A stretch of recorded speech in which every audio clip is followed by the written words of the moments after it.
لیکن یہ کہ امام مہدی کی حکومت قائم کرنے کے لیے کون لوگ آئیں گے؟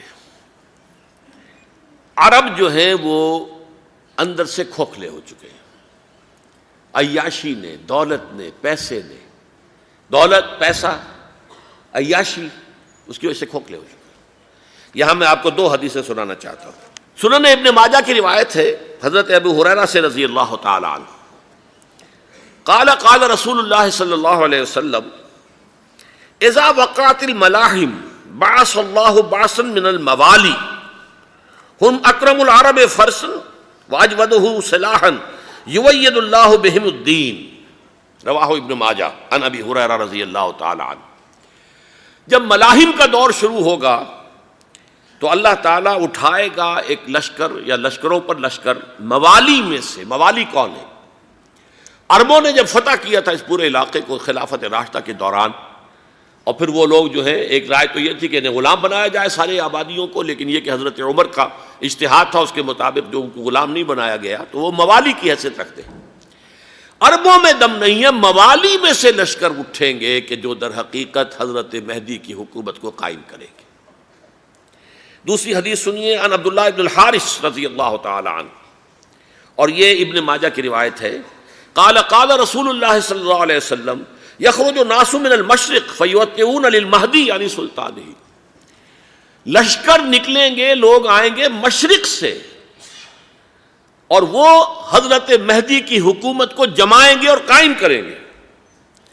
اب ذرا نوٹ کیجئے کہ جزیرہ نماء عرب کے مشرق میں کون سے ملک ہیں؟ تین: ایران، افغانستان، پاکستان۔ یہ تین سالڈ مسلم ممالک، مسلم آبادی اکثریت۔ ویسے تو یہ کہ آگے ہندوستان میں 20 کروڑ مسلمان ہیں، لیکن وہ 20 کروڑ جو ہے وہ تو 80 کروڑ کے اندر تحلیل ہو جاتے ہیں غیر مسلموں میں، لیکن یہاں جو معاملہ ہے یہ غالب اکثریت کے۔ ان میں سے ایران کا معاملہ جہاں تک ہے، نمبر 1 یہ کہ وہ شیعہ عقائد کے حصار میں بند ہے، اس سے ادھر ادھر ہونا اس کے لیے ممکن نہیں۔ حدیث میں یہ بھی آتا کہ اصفہان سے 70,000 یہودی دجال کا ساتھ دیں گے۔ لیکن بہرحال خراسان ایک صوبہ ہے افغانستان کا اس وقت بھی، شمال مشرقی کونے میں، مجھے امید ہے وہاں سے خیر کی، کیونکہ خراسان کا لفظ وہاں پہ شامل ہے، اور حضور کی حدیث میں بعد میں آپ کو سناؤں گا کہ خراسان سے فوجیں چلیں گی جو یروشلم کو دوبارہ حاصل کریں گی، فتح کریں گی۔ جیسے پہلے یروشلم کھویا عربوں نے تھا، دوبارہ حاصل کیا تھا کرد نے، کرد خون صلاح الدین ایوبی رحمۃ اللہ علیہ، ایسے اب پھر عربوں نے کھویا ہے، لیکن لینے والے خراسان سے لشکر آئیں گے۔ یخرج من خراسان رایات سود لا یردھا شیء حتی تنصب بإیلیا، خراسان کے علاقے سے کالے علم لے کر لشکر چلیں گے جن کے رخ کو کوئی موڑ نہیں سکے گا جب تک کہ وہ جا کر یروشلم میں نصب نہ ہو جائے۔ اس کے بعد نام آتا ہے پاکستان کا۔ یہ ہے میری اور آپ کی داستان، اور یہ ہے سبب جس کی وجہ سے کہ میں آپ سے یہ گفتگو کر رہا ہوں۔ اصل میں تو کس لیے؟ محض ایک علمی استفادہ، محض اپنی بات آراء کو ظاہر کرنے کا شوق نہیں، بلکہ یہ کہ اپنی ذمہ داری ہم پہچانیں کہ ہم کس مقام پر کھڑے ہیں۔ دیکھیے، اس پاکستان کے بارے میں یا ہندوستان کے بارے میں علامہ اقبال نے کہا تھا اپنے ترانہ ملی میں، میرے عرب کو آئی ٹھنڈی ہوا جہاں سے، میرا وطن وہی ہے، میرا وطن وہی ہے۔ اور مجھے بتایا گیا کہ سنن ابی داؤد میں یہ روایت موجود ہے کہ حضور نے فرمایا کہ ہندوستان کی طرف سے مجھے ٹھنڈی ہوا آتی ہے، اگرچہ مجھے وہ حدیث ابھی نہیں ملی ہے، لیکن حزب التحریر کا ایک کارڈ مجھے ملا تھا، تو اس میں اس حدیث کا اور اس میں ابو داؤد کی روایت کا حوالہ موجود تھا۔ لیکن میں جو چیز آپ کو بتا چکا ہوں وہ یہ کہ الف ثانی کا پورا تجدیدی کارنامہ اس ہندوستان کی سرزمین میں ہوا۔ مجدد الف ثانی شیخ احمد سرندی، شاہ ولی اللہ دہلوی، سید احمد بریلوی، وہ تو ہمارے پاکستان میں آ کر جو ہے ان کا خون جذب ہوا ارض پاکستان میں۔ پھر شیخ الہند مولانا محمود حسن۔ تحریک خلافت چلی تو صرف ہندوستان میں چلی اور کہیں نہیں چلی۔ آزادی کی تحریک چلی پوری دنیا میں، وہ نیشنلزم کی بنیاد پر چلی، ملے نیشنلزم، عرب نیشنلزم، ترک نیشنلزم۔ ہمارے ہاں چلی تو اسلام کے نام پر، پاکستان کا مطلب کیا؟ لا الہ الا اللہ۔ پھر پاکستان قائم ہوا معجزے کے طور پر، بلکہ نازل ہوا ہے لیلۃ القدر میں، انا انزلناہ فی لیلۃ القدر، جیسے قرآن نازل ہوا لیلۃ القدر میں، یہ پاکستان بھی نازل ہوا لیلۃ القدر میں۔ اس کا برقرار رہنا ابھی تک معجزہ ہے۔ ہندو یہ سمجھتا تھا، کانگریس سمجھتی تھی کہ جھٹپٹ ختم ہو جائے گا۔ پھر یہ کہ اس کا قرارداد مقاصد کا پاس ہو جانا، مزید بھی اور اضافی دفعات دستور میں آ جانا، اب کمرشل انٹرسٹ کو ربا قرار دے کر حرام قرار دینا، یہ سارے لینڈ مارکس ہیں کہ جو اشارہ کر رہے ہیں کسی چیز کی طرف، معاملہ کدھر جا رہا ہے۔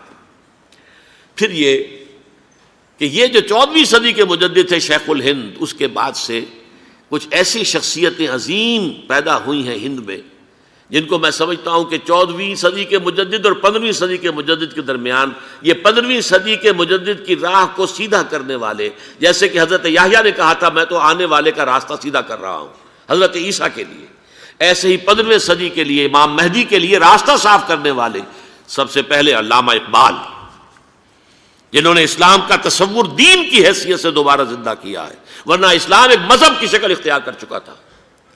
پھر مولانا مودودی، مولانا ابوالکلام آزاد حکومت الہیہ کے نعرے کے ساتھ میدان میں آئے۔ یہ اقبال نے جو تصور پیش کیا تھا اس پر عملی جد و جہد کے لیے حزب اللہ قائم ہوئی۔ نوٹ کر لیجئے 11 برس کا فرق ہے عمر کا علامہ اقبال کے اور ابوالکلام کے، اور 1913 میں جب حزب اللہ قائم کی ہے اس وقت علامہ اقبال کی ملی شاعری اپنے عروج کو پہنچ چکی تھی۔ پھر یہ کہ علامہ اقبال کے بعد تعمیل جو ہے اس کام کی وہ ابوالکلام نے کی، لیکن روایتی علماء کی شدید مخالفت کی وجہ سے وہ بددل ہو کر چھوڑ گئے، کانگریس میں شامل ہو گئے، بساط جو ہے حزب اللہ کی انہوں نے لپیٹ دی۔ پھر مولانا مودودی آئے، انہوں نے وہ ڈور جو ہے اس کا سرا تھاما، جماعت اسلامی قائم کی حکومت الہیہ ہی کے قیام کے لیے۔ اگرچہ میرے نزدیک یہ کہ وہ انتخابی اور ایک قومی سیاست کی ایک جماعت بن کر پاکستان میں جو ہے دلدل میں پھنس گئی ہے، اب ہم اس کی کوشش کر رہے ہیں، تنظیم اسلامی اور یہ تحریک خلافت جس کے تحت یہ جلسہ ہو رہا ہے، یہ ساری چیزیں وہ ہیں کہ آپ کو سوائے پاکستان کے اور کہیں نہیں ملیں گی پوری دنیا میں۔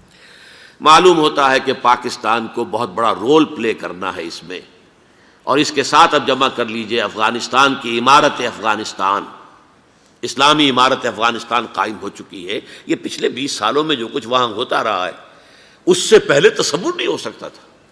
علامہ اقبال کے فرزند بھی دیکھ کر آئے ہیں، تو اگرچہ وہ خود میں سمجھتا ہوں کہ خاصے انہیں آپ لبرل کہیں، آزاد خیال کہیں، لیکن اس درجے متاثر ہو کر آئے تھے کہ انہوں نے یہ کہا افغانستان میں جو میں نے حالات دیکھے ہیں کہ اگر 2-4 اور مسلمان ملکوں کے اندر یہ نظام قائم ہو جائے تو پوری دنیا مسلمان ہو جائے گی۔ یہ سب کچھ کیسے ہو رہا ہے؟ یہ آنے والے دور کی جھلکیاں ہیں۔ Coming events are casting their shadows before. یہ سب بتا رہے ہیں کہ پاکستان افغانستان کو مل کر اس میں کوئی عظیم رول پلے کرنا ہے۔ اور اس کے ضمن میں اب میں علامہ اقبال کے بارے میں آخری بات کہہ رہا ہوں۔ علامہ اقبال کے بارے میں عام یہ خیال ہے، انہوں نے اپنے خطبات میں مہدی کا اور نزول مسیح کا، حالانکہ میں کل پڑھ رہا تھا مولانا سید احمد اکبر آبادی رحمۃ اللہ علیہ کا ایک مقالہ ان کا کہ علامہ اقبال نے ابن خلدون کے بارے میں یہ کہا ہے کہ مہدی کا اور نزول عیسیٰ کا دونوں کا انہوں نے انکار کیا ہے، حالانکہ ابن خلدون نے نزول عیسیٰ کا انکار نہیں کیا، صرف مہدی کا انکار کیا ہے۔ بہرحال علامہ اقبال نے خطبات میں انکار کیا ہے، لیکن یہ کہ اپنی شاعری کے اندر میں چیلنج کرتا ہوں کسی بڑے سے بڑے اقبال شناس کو، ان کا یہ شعر ذرا سنیے: خضر وقت از خلوت دشت حجاز آید بروں، کارواں زی وادی دور و دراز آید بروں۔ خضر وقت، امام وقت، رہنمائے وقت، قائد وقت، خلوت دشت حجاز، حجاز کی صحرا کی کسی خلوت گزینی سے نکل کر باہر آئیں گے۔ میں حیران ہوتا ہوں علامہ کے اس فکر پر اور اس مصرے پر۔ یہاں انہوں نے شیعہ اور سنی دونوں کے کانسیپٹ جمع کر دیے۔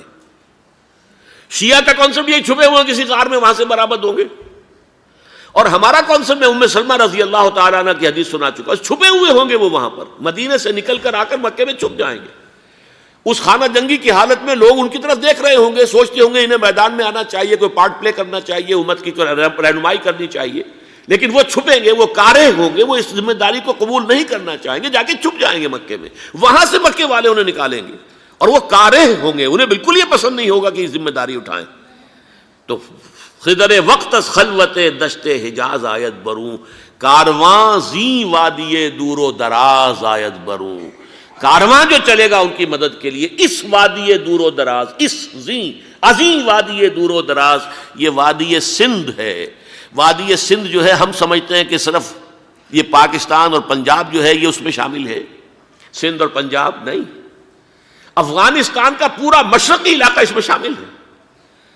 جیسے دریائے جہلم سندھ میں جا رہا ہے، جیسے دریائے گلگت سندھ میں آ کر ملتا ہے، جیسے دریائے چناب اور راوی اور جہلم اور یہ سب جا رہے ہیں اور آ رہے ہیں، اسی طرح دریائے کابل کہاں سے آ رہا ہے، دریائے گومل کہاں سے آ رہا ہے، ٹوچی کہاں سے آ رہا ہے، یہ سارا جو ہے ڈرین جو ہو رہا ہے ایسٹرن جو ہے پارٹ آف افغانستان، یہ سب وادی ہے۔ اس وادی کے یہ دو حصے ہیں، ایک حصہ جو ہے یہ ادھر پاکستان میں ہے اور اسی وادی کا دوسرا حصہ جو ہے وہ افغانستان میں ہے۔ کارواں زی وادی دور و دراز آیت بروں، کارواں چلے گا یہاں سے، یخرج ناس من المشرق یؤتون للمہدی یعنی سلطان ہی، مشرق سے فوجیں چلیں گی کہ جو مہدی کی حکومت قائم کریں گی، اور یخرج من خراسان رایات و سود، اور خراسان سے سیاہ پرچم چلیں گے کہ جن کا رخ کوئی موڑ نہیں سکے گا، حتیٰ تنصب بیلیا، یہاں تک کہ وہ جا کر یروشلم کے اندر نصب ہو جائیں گے۔ حضرات، میں ایک میری گفتگو کا حصہ باقی تھا لیکن میں اسے چھوڑ رہا ہوں، اس لیے کہ گلوبلائزیشن جو اس کی ہوگی، جو خلافت علی منہاج النبوہ کی تجرید کامل حضرت مہدی کے ہاتھوں عرب میں ہوگی، اس سے پہلے اس کے لیے محنت، کوشش، جد و جہد پاکستان اور افغانستان میں ہو چکی ہوگی جو اسے سپورٹ کرے گی اور وہاں جا کر حکومت قائم کرے گی۔ اس کے بعد گلوبلائزیشن کا جو مرحلہ اس کا ہے وہ حضرت مہدی کے ہاتھوں نہیں ہے، وہ حضرت عیسیٰ ابن مریم ان کے نزول کے بعد ہے، جن کے نزول کے بعد دجال کا خاتمہ ہوگا اور یہودیوں کا استیصال ہوگا، مسلمانوں پر بھی بڑی تکالیف اربوں پر آئیں گی، شدائد آئیں گے، لیکن